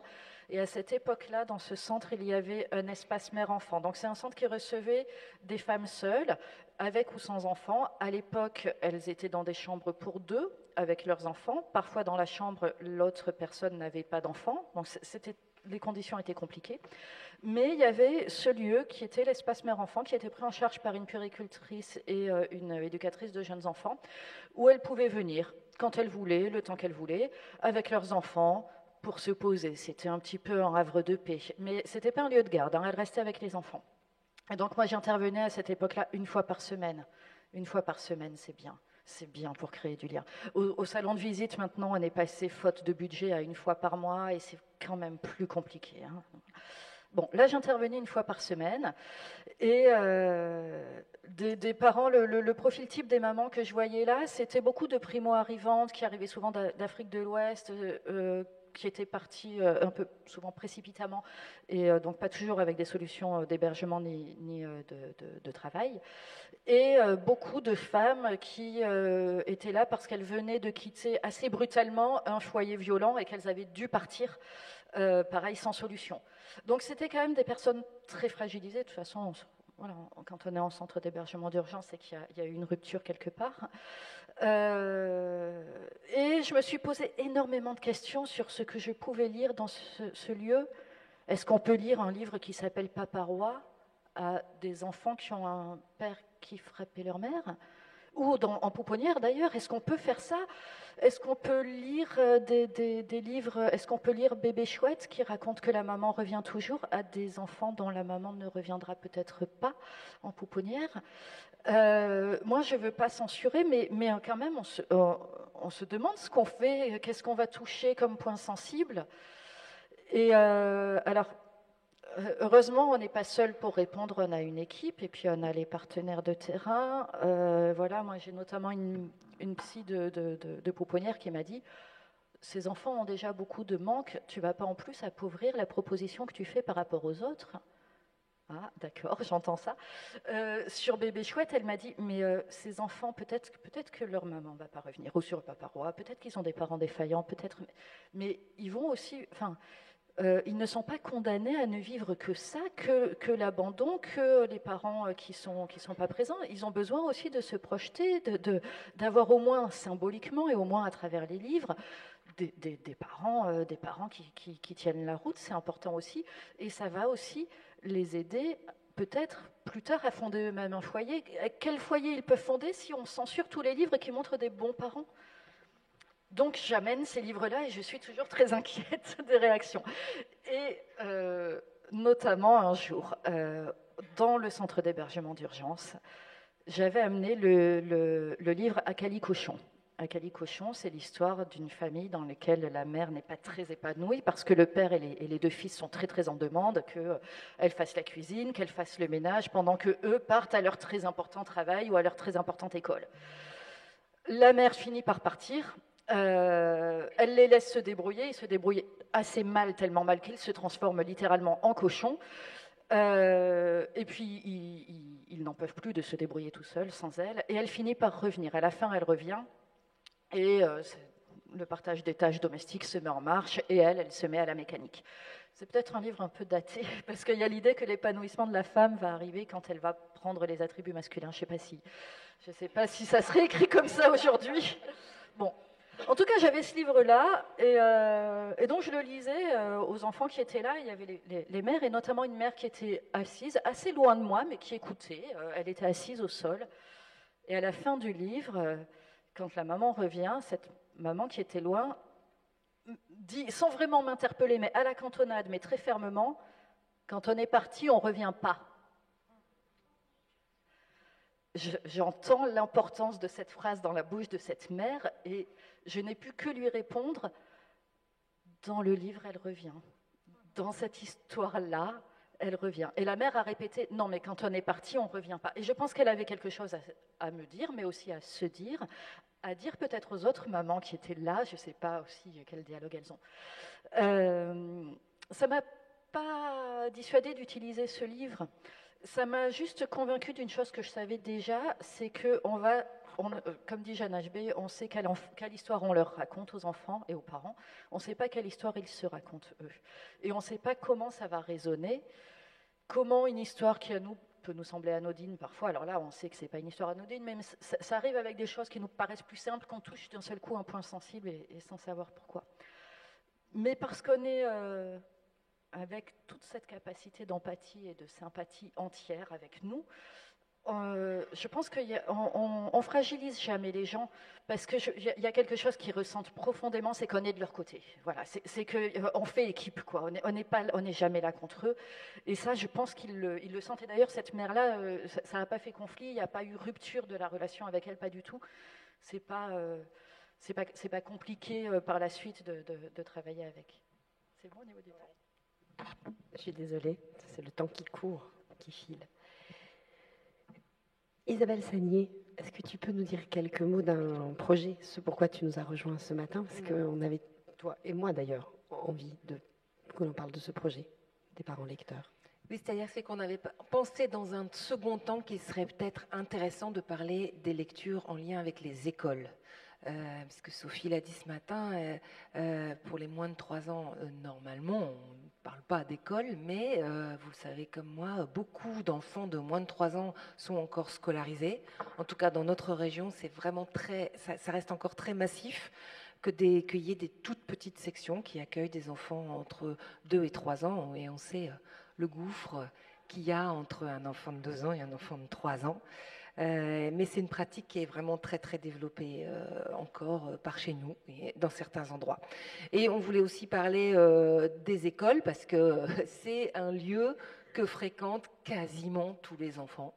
Et c'est un lieu vraiment intéressant pour pouvoir y inviter les parents et pour pouvoir rencontrer des parents qu'on pourrait peut-être pas rencontrer ailleurs. Alors dans les écoles, il y a beaucoup d'initiatives qui sont tout à fait intéressantes et bénéfiques, avant tout mises en œuvre par les enseignants, bien sûr, qui sont en charge de l'éveil et des apprentissages. Et beaucoup d'enseignants, bien sûr, proposent des lectures partagées avec les enfants dont ils s'occupent. Je vais juste dire une petite anecdote d'une enseignante qui nous a dit une fois qu'elle avait instauré maintenant des lectures juste pour le plaisir, c'était en primaire, hein, juste pour le plaisir avec les enfants, et qu'elle disait, là je vois la différence parce que je vois que les enfants, ils savent que je ne les attends pas à l'orée du bois pour les interroger après la lecture. Donc il y a ça, bien sûr. Alors dans les écoles, on aime bien les accueils lecture le matin, quand les parents viennent déposer les enfants, à la sortie, ou le midi, les cafés de parents juste avec les parents dans les lieux de l'école. Mais là, je voulais surtout vous parler des parents lecteurs bénévoles dans les écoles. Ça, c'est quelque chose qui est très intéressant à faire. Et là, on ne parle pas forcément des parents délégués, vous savez, le groupe de parents engagés qu'on a dans toutes les écoles, hein, celui qui fait toutes les sorties de piscine, qui fait tous les trucs à la bibliothèque, qui s'occupe de gérer la bibliothèque de l'école, etc., etc. Très intéressant. Mais là, on parle d'inviter tous les parents, et en particulier et surtout les parents qui ne vont pas être très à l'aise avec l'école, les parents qu'on convoque quand il y a des soucis, les parents qui sont silencieux, qui sont discrets, les enfants qui n'ont pas forcément toujours un vécu tout à fait positif de l'école. Et donc là, l'idée, c'est de proposer aux parents de s'engager comme ils peuvent, comme ils veulent, pour être lecteurs bénévoles dans l'école tout au long de l'année. Et donc, il y a des groupes de parents qui sont accompagnés et formés de façon le plus ajustée possible selon le contexte et selon les écoles pour pouvoir venir chaque semaine ou tous les 15 jours régulièrement lire en petits groupes ou en individuel aux enfants, à leurs enfants, mais aussi aux enfants des autres, avec toute la dimension d'engagement et de citoyenneté que ça suppose. Et dans certaines écoles et dans certains secteurs, ça fonctionne vraiment très très bien. Et on a des enseignants qui nous disent combien des parents s'investissent, et c'est des parents qu'ils n'auraient pas cru. Ils n'auraient pas cru. Et même des parents qui ne savent pas forcément très bien lire ou qui ne sont pas forcément à l'aise avec la lecture et qui sont ravis de s'habiller, de se coiffer pour venir pour cette rencontre-là, qui sont ravis que des enfants les reconnaissent dans la rue. C'est la dame qui lit à l'école. Et leurs enfants eux-mêmes sont très fiers que la maman ou le papa viennent dans le temps scolaire pour partager des lectures avec les enfants. Et donc, je voulais vous dire que ça, c'est possible. Ça suppose tout un accompagnement, bien sûr. Ça suppose tout un travail très suivi de relance, de redynamisation, toute une alliance aussi avec les enseignants et avec l'inspection, bien sûr. Ça peut être mis en œuvre par des lecteurs, ça peut être mis en œuvre par des services petite enfance et ça peut être mis en œuvre par des bibliothèques. Et dans notre région, notamment dans l'ancien bassin minier du Pas-de-Calais, on a des bibliothécaires qui animent des groupes de parents lecteurs et qui les réinitient chaque année en lien avec les écoles depuis des années et des années. Donc c'était une expérience qu'on voulait vous glisser dans le coin de l'oreille. Les parents lecteurs bénévoles dans les écoles, c'est super. Merci beaucoup Isabelle. Et donc on chemine et nous voilà Nous retrouvons donc Corinne de Nascimento de la station Lirava Haute-Normandie. Et après l'école, on va faire le mur. Ouais. On va aller on en va dehors de sauter l'école. on va sauter les murs de l'école, tu as raison. Voilà. Ouais. Dans la présentation tout à l'heure de l'asso, je vous disais que on a pour objectif effectivement de proposer des lectures dans des lieux qui sont inattendus, dans des structures qui sont pas forcément des structures culturelles identifiées comme telles par les parents. Et quand on travaille en direction et avec les parents, il s'agit aussi de prendre en compte, bien entendu, mais comme déjà ça a été abordé dans tous les projets qui vous ont été présentés, mais prendre en compte les familles pour qui pousser la porte d'un lieu culturel, justement, d'une bibliothèque par exemple, c'est tout sauf une évidence. Ça peut même être très très compliqué. Certaines portes sont bien lourdes à pousser, de par toute la symbolique à laquelle elles sont associées. Alors en y réfléchissant, finalement, est-ce que c'est pas plus simple que ce soit les livres qui bougent plutôt que qui poussent les portes, parce qu'eux, ils arrivent assez bien à les pousser, et d'aller justement à la rencontre des familles plutôt que le contraire. Et au-delà de ça, donc, puisque vous, c'est aussi dans tous les projets, c'est aussi les livres qui bougent, puisque vous les emportez avec vous, mais d'aller un cran plus loin, c'est-à-dire d'aller dans des lieux où il n'y a pas de porte du tout, pas de mur du tout, et d'aller dehors, en fait. Et l'histoire de Lirava Haute, en fait, elle est assez, elle est ponctuée par des événements liés à notre camion qui s'appelle Livre en balade, puisqu'en 98, quand l'asso a été créée, c'était précisément pour pouvoir partager un camion avec l'association Accès. On a ensuite acquis le nôtre en 2002, et puis un tout nouveau il y a 4 ans, tout neuf, année de nos 20 ans, on l'a remplacé. Et donc on parcourt les routes avec ce camion, ce beau camion blanc, qui porte fièrement une pomme que nous a dessinée Philippe Dumas, donc qui est un illustrateur, et qui nous a offert cette pomme à la création de l'asso. Et donc on parcourt les routes avec ce camion, et les choses sont finalement assez simples. À partir du moment où le camion passe, et on peut le garer, on peut lire. Et donc effectivement, ce camion, il nous accompagne sur les terrains d'accueil des gens du voyage, en bas des immeubles, dans des squares, dans des forêts quelquefois, dans des centres de distribution des Restos du Cœur, quelquefois tout simplement le long d'un trottoir. On se gare et puis on s'installe sur le trottoir qui est juste à côté. L'installation, elle est toujours assez semblable. On met des tapis sur le sol, on sort nos paniers de livres, on met des coussins pour que ce soit un peu accueillant. Il y a une seule variante, quelquefois on met des parasols et on sort les lunettes de soleil, et d'autres fois on met plutôt des bonnets et des écharpes, ça dépend de la saison. Quelque chose qui est par contre invariable, c'est qu'effectivement les lecteurs qui sont là sont tous disponibles pour partager des lectures individualisées, donc on en a déjà beaucoup parlé, mais ces lectures qui sont adressées aux enfants qu'ils demandent. C'est un enfant qui choisit un album, qui choisit un lecteur, et la lecture lui est adressée. Alors, ce que les lectures donnent à voir sur les lectures hors les murs, donnent à voir et à réfléchir sur la rencontre avec les parents. Je commencerai par une évidence, mais des fois c'est bien de les rappeler, les évidences. Je vous disais, il n'y a pas de porte à pousser. Et tout simplement ça va changer beaucoup de choses. C'est-à-dire qu'on vient et on part absolument quand on veut.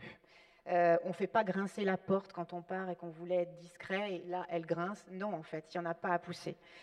On peut venir sans s'inscrire, sans prévenir, sans être remarqué. On est persuadé que cette liberté-là, elle peut alléger beaucoup de choses, elle peut faciliter ce moment de rencontre avec les livres, parce que c'est quelque part beaucoup plus léger de venir ou de partir. Ce qu'il y a aussi dans ces lectures hors les murs, et Isabelle a mis sur le petit diaporama qui défile des photos de livres, effectivement, qui sont un peu posés n'importe où dehors. Et le n'importe où, il est important aussi. C'est-à-dire que ça permet aussi d'avoir peut-être un autre regard sur le livre lui-même, sur cet objet qui est quelquefois très impressionnant, qui est sacralisé. Et là, en fait, il n'y a pas d'étagère, il n'y a pas de livre rangé. Enfin, on a quelques étagères dans le camion, mais bon. En tout cas, il y a des paniers, il y a des livres par terre, il y a des livres qui sont sur le bitume, des livres qui sont sur un banc, des livres qui sont à côté de 3 pâquerettes. Là aussi, peut-être un caractère moins impressionnant. On peut les déplacer, on peut les empiler, on peut les déplacer où on veut.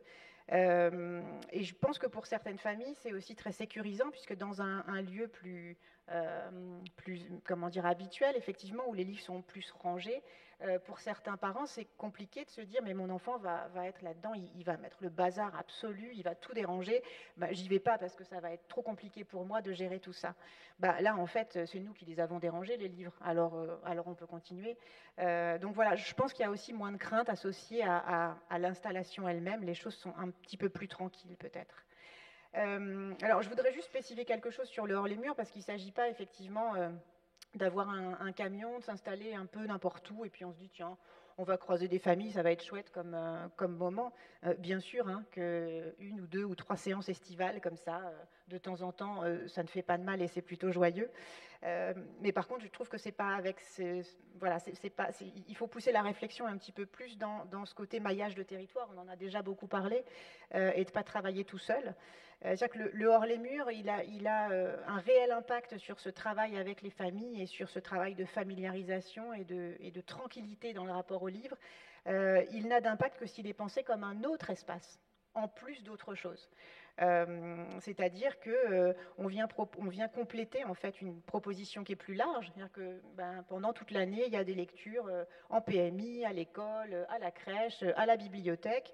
Et puis en plus, effectivement, à certains moments de l'année, ou toute l'année d'ailleurs, hein, si on a des bonnes écharpes, ça marche, toute l'année, on peut proposer des séances en plein air. Et ce qui est intéressant là et important, c'est justement que les parents vont pouvoir retrouver cette pratique commune, cette pratique cohérente, qui contribue effectivement à installer pour eux cette légitimité à être là, et à prendre part à cette séance. Alors, dehors les murs, c'est joyeux, effectivement, de l'extérieur, toutes ces photos avec des coussins, des tapis, il y a de la couleur, il y a des livres qui traînent partout, mais tout ça, ça ne suffit pas.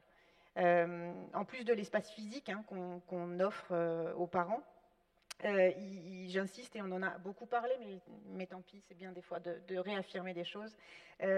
Cette proposition de lecture individuelle, elle prend aussi tout son sens dans cet espace-là, puisqu'il s'agit d'être disponible dans la rencontre et dans l'attention à l'autre. Puisque là aussi, hein, les livres, et on en a parlé, sont souvent associés aux apprentissages. Ils doivent servir à quelque chose, hein. On lit pour apprendre, on lit pour comprendre. Et pour beaucoup, le livre est associé à l'école. Et là, c'est vrai que je pense que ces lectures en plein air ouvrent aussi une autre dimension, d'autres possibles aux parents, d'autres choses qui deviennent réalisables, puisque dans cette lecture individualisée, les lecteurs sont vraiment dans une double attention, à la fois accueillir les besoins de l'enfant et aussi accueillir les besoins des parents, et surtout peut-être aussi leurs craintes et leurs inquiétudes face à la lecture. Et on fait ça dans un même temps et dans un même lieu. Donc c'est un petit peu un travail de funambule. Et je crois que cet espace, hein, d'espace d'hors les murs et de plein air, est vraiment un espace privilégié.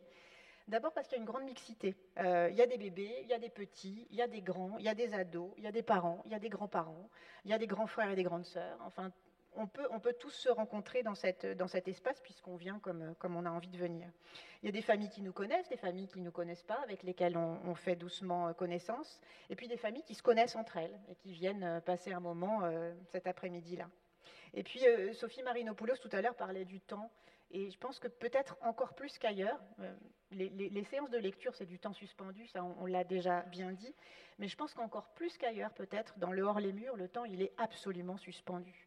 C'est-à-dire qu'on n'est pas dans le tourbillon justement d'une organisation, d'une structure, parce que quand on va lire en crèche, à l'école, il y a quand même un emploi du temps à pas complètement mettre en bazar, il faut quand même un peu le respecter. Mais là, dans le hors-les-murs, on n'a pas le déjeuner qui suit dans la demi-heure, on n'a pas le créneau dans la salle de psychomote qu'il ne faut pas rater, parce que sinon on ne l'a plus pendant une semaine. Tout ça, en fait, il n'y a pas de récréation qui va arriver dans les 10 minutes, et on est un peu hors du temps. Et donc là, il est possible d'accueillir le temps de chacun. Et quand on accueille les parents, c'est précisément ça, accueillir le temps de chacun à ce moment-là. Et justement, on a la possibilité de le faire, puisque tout simplement, déjà, on n'a pas d'horloge quand on est hurlé, on ne saurait pas où l'accrocher d'ailleurs. Donc on est toujours à peu près sûr de quand commence la séance, parce qu'on arrive et on garde le camion, on n'est jamais sûr de vraiment à quelle heure elle va se terminer. puisque souvent les gens arrivent et on continue à les accueillir. Donc vraiment, je pense que, voilà, encore une fois, en complément d'autres projets, hein, il s'agit de les penser en continuité et en cohérence avec tout le reste. Mais ces lectures qui sont sans intention, ni envers les parents, ni envers les enfants, dans un temps suspendu, un cadre peut-être plus léger, avec moins de contraintes, ça donne du temps pour se poser, ça donne du temps pour rassurer, ça donne du temps pour réconforter les parents. On installe un vrai climat de confiance aussi, on suit les choix des enfants, on les suit dans son rythme, dans sa façon de faire, de se saisir de ce moment-là, et on a le temps pour inviter les parents à voir leurs enfants, c'est-à-dire qu'on regarde ensemble ce que l'enfant fait, on rend les parents témoins en fait de ce qui se passe pour leur enfant à ce moment-là de la lecture. Voilà, je pense que ce temps-là, il est sans, comment dire, je ne trouve pas le qualificatif. C'est vraiment un temps d'une richesse assez extraordinaire. Et je pense vraiment insister sur ce temps suspendu et sur cet espace qui est un petit peu à part de tout le reste. Donc voilà, c'est des expériences qui sont vraiment intéressantes. Merci beaucoup, Corinne. Merci à vous cinq. J'aurais envie de faire un résumé, mais je ne vais pas le faire, parce que ce sera nul par rapport à tout ce qu'elles ont pu nous partager. Peut-être avez-vous des remarques, des questions. On commence tous à avoir très très faim, mais quand même, on va se les prendre peut-être ces 10 minutes qu'on nous a piquées au début, à moins que vous ayez trop faim. Mais ça, c'est... Ou si vous vouliez dire des choses entre vous, avec nous. Pas.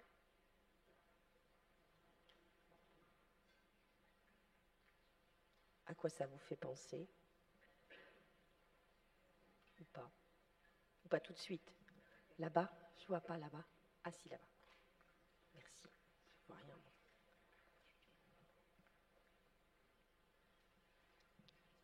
Encore moi. Il y a une personne, je ne sais plus laquelle, qui a parlé d'écrit pendant les observations, pendant la lecture et tout ça. Et je voudrais savoir comment les observations écrites pour pouvoir après analyser et comment les parents ont vécu ça. Je crois que c'est moi qui vous avais parlé d'observation au départ. C'est vraiment cette pratique. Alors, il s'agit absolument, je ne nuance tout de suite, il ne s'agit pas d'écrire pendant. Jamais, jamais, jamais, jamais. Heureusement, hein, parce que l'écrit, ça peut aussi être associé à plein d'autres choses, hein, du contrôle, de l'évaluation. On parlait tout à l'heure de protection de l'enfance. On fait des écrits pour les rendre au juge après. Donc, les parents pourraient, dans certains cas, et avec grande légitimité, se sentir notés, évalués. Et c'est tout le contraire hein, qu'on veut faire. Je parlais d'observation et de prise de notes. L'idée, c'est vraiment, c'est un outil en fait pour travailler un peu notre posture de lecteur et d'être à la place la plus juste possible. Mais donc, c'est de prendre des notes après la séance de lecture. On se pose, c'est-à-dire qu'on a rangé nos livres, on a dit au revoir aux familles, aux enfants, et après, on prend un temps. Avec les lecteurs qui étaient présents à cette séance, ou individuellement, si on le préfère, hein, c'est vraiment chacun qui, pour, sur un petit cahier, noter les choses qui se sont passées pendant cette séance. Mais les noter de manière la plus, je dirais, objective et transparente. C'est-à-dire qu'il ne s'agit pas d'analyser, hein, on n'est pas dans un travail de... Mais ça va être tout d'abord, dans un premier temps, de se rappeler à qui on a lu quoi. Ben, j'ai lu à Charlotte très très fort, j'ai lu à Bastien Une souris verte. Donc on garde un peu de trace, hein, c'est ce que tu disais tout à l'heure, je sais que ce petit garçon aime beaucoup tel livre, mais on n'a pas une mémoire d'éléphant, hein, c'est un petit peu, mais quand même.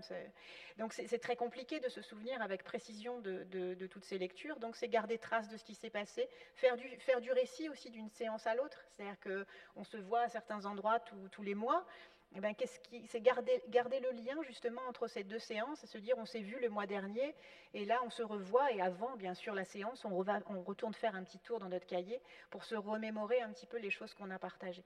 Et surtout, c'est un outil de travail, je vous le disais tout à l'heure, sur... Mettre vraiment de côté toutes les idées reçues qu'on a, parce que c'est les enfants qui vont nous apprendre la façon dont ils s'emparent et comment ils évoluent, comment ils explorent les récits et comment ils s'emparent de ces moments-là. Mais la prise de notes toujours après, ça c'est une...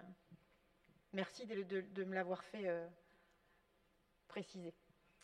Il y a une autre question, la dame qui est là-bas. 6e rang.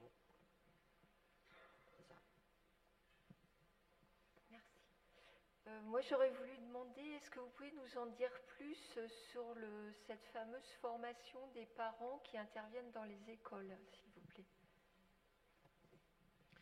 Alors, comme je disais, ça ne peut pas se faire avec des programmes plaqués. On ne peut pas dire a priori, ça va être une journée de formation dans tel endroit pour tant de parents, etc. C'est toujours ajusté à chaque lieu et à chaque circonstance. En général, on commence toujours par des rencontres de lecture, de toute façon. C'est-à-dire au moment de l'accueil, ou des cafés lecture, ou des goûters lecture, enfin des accueils, quoi.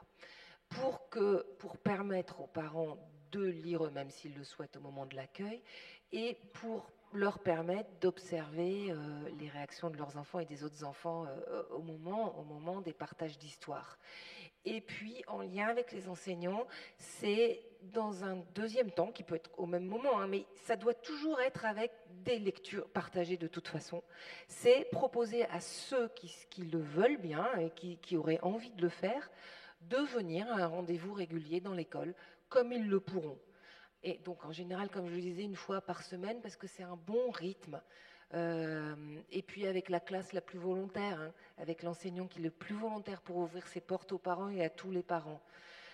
Et leur proposer donc de s'engager comme ça et les rassurer sur le fait qu'ils ne vont pas faire des lectures collectives à toute la classe, très important, mais des lectures vraiment en tout petit groupe, en général dans la BCD ou dans la salle d'activité, et leur proposer des temps d'échange sur les lectures, qui sont des temps de formation, mais on sait bien que la formation, elle passe aussi par des échanges.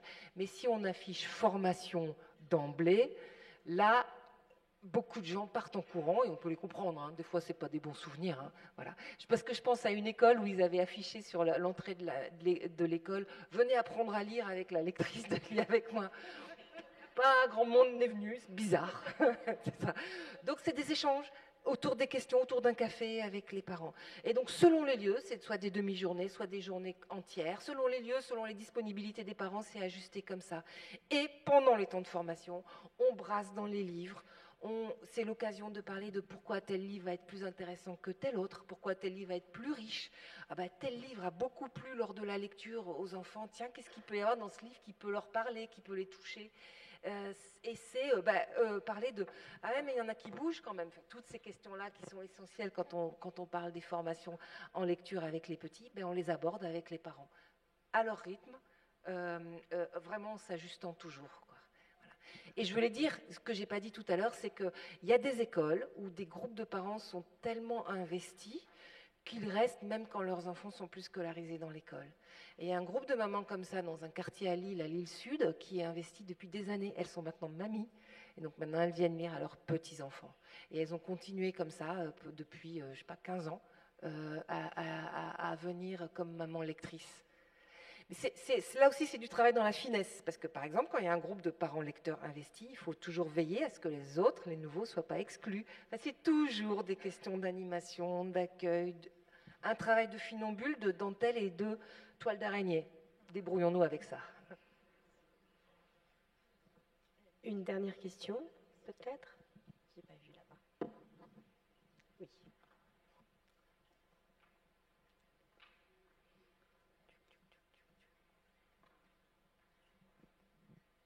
Alors j'avais une question qui s'adresse en fait à vous toutes, parce que j'imagine que vous les rencontrez aussi. Ce sont les parents qui ne savent pas lire. Quelle approche en fait vous avez avec ces parents-là qu'il est important aussi d'impliquer, puisqu'en plus il existe des livres aussi destinés justement aux parents qui ne savent pas lire. Qui? Ça m'est arrivé une fois en maternité de rentrer en soins intensifs de grossesse. Donc la maman était encore enceinte, qui parlait pas très bien français. La problématique s'est posée. Elle avait son grand garçon qui était là, qui avait 10 ans, et le papa. Et en fait, elle voulait absolument que je lise pour son grand, pas pour le bébé dans le ventre, etc. Non, c'était pour son grand. Et en fait, elle m'a demandé, alors on le fait jamais parce que voilà, mais elle m'a demandé de poser le livre sur le lit et que son grand soit là, etc. Et donc, on a souvent des livres comptines quand on va en maternité et en PMI. Et en fait, cette maman, en fait, j'ai commencé à lire, elle a voulu que je lise tous les livres. Et en fait, elle a voulu vraiment rapprocher le livre d'elle. Et en fait, elle s'est mise à lire, parce qu'elle était en train d'apprendre à lire, en fait. Et elle s'est mise à lire en même temps que moi, en fait. Donc il y a des situations là, et je pense à une autre situation aussi en maternité, où je suis rentrée dans une chambre où les parents m'ont hyper bien accueillie, mais alors ils ne parlaient pas du tout français. Et là, encore une fois, pour moi, c'est les petits livres magiques, c'est les livres comptines. Et donc, ils m'ont demandé de lire. Et en fait, je me suis mise à chanter, je ne sais plus quelle chanson, c'était Alouette, Gentille Alouette. Et c'est un peu ridicule, puisque on chante cette chanson-là des fois. Et en fait, ils étaient hyper contents. On a essayé, en fait, de se parler dans un autre langage. En fait, on crée un langage en fait très corporel. Les images portent beaucoup dans ces relations où il n'y a pas le même langage, mais on n'a pas le même langage de la bouche, mais on a un langage corporel, on a un langage même avec c'est bête, mais avec les animaux, on a un langage commun. Enfin, il y a le regard, c'est pas un vrai problème en fait. C'est pas une barrière en fait. Si je peux compléter, c'est un peu ce qui se passe avec le bébé en fait. Le bébé, il a pas encore il ne comprend pas tout le sens des mots qu'on lui adresse, et pourtant on continue à chanter, on continue à lire. Je pense que le plus important, c'est qu'on est dans une rencontre et dans un accueil, et qu'on le fait avec des livres, avec des comptines qui sont en français, mais c'est aussi les inviter à faire partie de cette langue-là. Et moi aussi, pour compléter des observations, j'ai le souvenir d'une maman en maternelle on invite toujours les parents à participer effectivement aux séances de lecture qu'on propose dans les classes. Et cette maman, je la sentais un peu ennuyée. Elle arrivait un petit peu à parler, elle me dit mais en fait je n'ai pas ma place ici parce que je ne sais pas lire le français. Et je lui ai dit, venez, on va s'installer ensemble, on va se mettre dans les coussins et installez-vous confortablement. Et en fait, elle a passé un moment extraordinaire parce que elle en faisait ce qu'elle voulait des livres. L'important, c'était pas de lire. Bien sûr qu'il y a un intérêt à accéder au récit et au contenu de ces histoires. Mais ce qui était important avant tout, c'était qu'elle soit là et qu'elle soit dans la relation avec ses enfants, avec les autres enfants de la classe, alors même qu'elle ne savait pas lire le français en tout cas. Donc, voilà, je pense que la question doit se poser, mais c'est pas vraiment un... C'est ça, c'est un support à la rencontre et à la relation. Voilà, pour terminer. Vas-y. On a beaucoup d'expériences dans des centres de formation aussi, ou dans des centres sociaux auprès d'adultes qui après nous réapprennent à lire. Pour le coup, là, on ne parle pas forcément de langue étrangère, mais du fait de maîtriser le code de la lecture. Et il nous arrive très fréquemment de passer plusieurs séances, beaucoup de rencontres, avant même que des personnes osent toucher le livre. Ça peut être perçu comme un objet extrêmement ennemi, le livre. Il faut avoir conscience de ça pleinement et complètement respecter cette approche qui peut être complètement défiante, quoi. Et puis détraumatiser sur le fait qu'on ne lit pas forcément ce qui est écrit dans le livre et repenser toujours au grand bonheur manifesté par les enfants quand leurs parents prennent un livre et partagent un moment où on regarde, ne serait-ce que regarder le livre ensemble et regarder les images. Et là, les imagiers ou les albums sans texte, en tout cas les imagiers sont des très très précieux alliés, d'en avoir toujours un petit peu dans le sac parce qu'ils sont relativement plus faciles à utiliser. Je vous remercie toutes les 5. Moi, je vais prendre 1 minute avant de vous laisser aller déjeuner. Pour vous dire, au début de cette table ronde, je vous disais qu'on avait beaucoup travaillé la question de la parentalité, la lecture, la littérature de jeunesse, tout ça. Et je vais vous donner quelques conseils de lecture pour vous, professionnels, parce que... Hein ? Ben oui. Corinne de Nascimento donc, vous a parlé de ce Hors les murs, de ces lectures en plein air, et elle vient de rédiger pour l'association Lire à Haute Normandie un article qui sera publié dans le prochain numéro de la revue Le Furet. Alors, je ne me souviens plus du titre de l'article, donc le dossier est consacré à l'espace.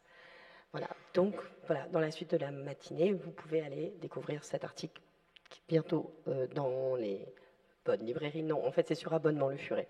Donc, il faut vous abonner ou acheter un exemplaire sur le site. Pour vous dire aussi que l'association Lire a publié à l'occasion de ses 20 ans un numéro dans dans la collection 1001 bébés, dans lequel vous trouverez aussi un article de Chloé Séguré sur un travail qu'elle mène depuis plusieurs années dans des écoles du 18e et 19e arrondissement avec des parents en absence de leurs enfants autour de la littérature de jeunesse. Toujours cette question du lien parent-enfant, avec ou sans les enfants, cette fois-ci. Voilà, et je vous invite à découvrir également, même si c'est à l'école. C'est intéressant aussi ce qui se passe à l'école. Vous proposez aussi de lire ou de relire, si vous ne l'avez pas lu, un numéro de Spirale qu'on avait fait en 2013 ou 2014, le numéro 67, qui s'appelait « Lire avec des tout-petits », où il y a plein d'articles sur les lectures avec les parents en maternité en détention, et un article de Maureen Vasseur qui s'appelle « Regard de parents ». Et je pense que vous retrouverez quelque chose de la langue de Maureen dans cet article et de cette manière de travailler, de penser ce lien aux parents. Vous dire aussi que dans le rapport de Sophie Marinopoulos, dans la version qui a été faite, qui est une sorte de synthèse, je crois, qui s'appelle, voilà, qui est le rapport, qui est une brochure bleue, je ne sais plus son nom. On la montrera tout à l'heure avec j'ai oublié le titre, titre, mais qui reprend le titre du rapport.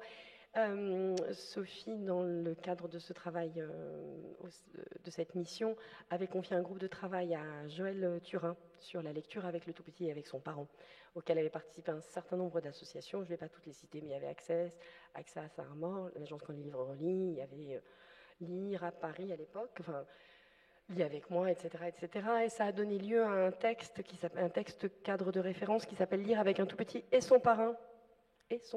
Donc voilà, ça va reprendre un peu ce qui s'est dit aujourd'hui, autrement dit, synthétisé, avec toutes les questions que ça pose. Et enfin, c'est un vieux truc qu'on avait fait, mais qui n'est pas inintéressant à relire, parce que ça a été aussi un travail issu d'un groupe de travail d'association du réseau, une synthèse qu'on avait réalisée en 2011-2012, qui s'appelait « Mieux connaître les effets des lectures partagées dans le soutien à la parentalité », et qui est sur le site de l'agence, qui avait été fait dans le cadre d'un partenariat avec la CNAF. Voilà, ça c'est des pistes de lecture, tout ça vous le retrouvez sur notre site internet, donc j'ai envie de vous inviter à aller consulter le site internet de l'agence Quand les livres relient. Toutes ces associations ont aussi des sites internet que je vous invite à aller découvrir, et aussi peut-être de vous abonner à notre newsletter pour avoir accès à toutes ces informations que nous partageons en permanence entre nous. Voilà, je ne vous retiens plus, vous devez être affamés. Moi je le suis, je vous remercie infiniment. On essaye de terminer, on n'y arrive pas.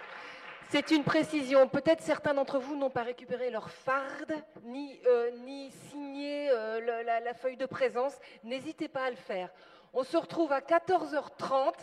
Venez à l'heure, car vous pourrez nourrir votre enfant intérieur. Après, vous êtes nourri vous-même, parce qu'il y aura une lecture.